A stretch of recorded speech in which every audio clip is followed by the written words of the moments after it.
আপোষহীনতায় তিনি, আপোষেও তিনি। বাংলাদেশের রাজনীতিতে তিনি এক নিঃসঙ্গ শেরপা। এরশাদের স্বৈরশাসনের বিরুদ্ধে সদ্য রাজনীতিতে এসে তিনি গণতন্ত্রের প্রশ্নে অবিস্মরণীয় ভূমিকা রেখে ভূষিত হলেন আপোষহীন নেতৃত্বে। 2007-এর 1/11-এর দুঃশাসনের কালেও আপোষহীন রইলেন। নিজের এবং সন্তানদের নিরাপদ জীবনের প্রতিশ্রুতির বিনিময়ে গণতন্ত্রহীনতাকে মেনে নিলেন না। ফ্যাসিস্ট হাসিনার আমলে বিদেশ থেকে ফিরে এসে মিথ্যা মামলা মোকাবেলা করে জেলে চলে গেলেন। তবুও আধিপত্যবাদী রাজনীতির সাথে আপোষ করলেন না, হয়ে উঠলেন ফ্যাসিস্ট শাসন বিরোধী লড়াইয়ের অনন্ত প্রেরণা। তবে কি তিনি কখনোই আপোষ করেননি? অবশ্যই করেছেন।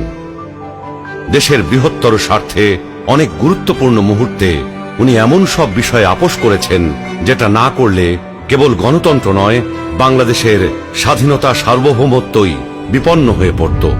91 সালে তার পছন্দের প্রেসিডেন্সিয়াল পদ্ধতি ছেড়ে সংসদীয় পদ্ধতিতে চলে গেলেন বৃহত্তর রাজনৈতিক সমঝোতার স্বার্থে।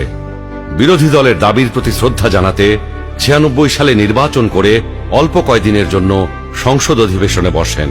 বসে তত্ত্বাবধায়ক সরকার সংবিধানে যুক্ত করে ক্ষমতা ছেড়ে নির্বাচন দিয়ে বিরোধী দলে গিয়ে বসেন। 2008-এ একপেশে এবং অসমান নির্বাচনী ক্ষেত্রের কারণে পরাজয় নিশ্চিত জেনেও নির্বাচনে অংশ নেন গণতান্ত্রিক ধারাবাহিকতা রক্ষার জন্য।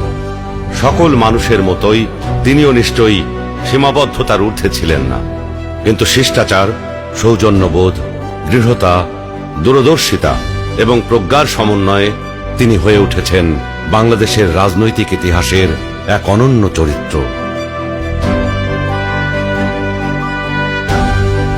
তিনি বেগম খালেদা জিয়া।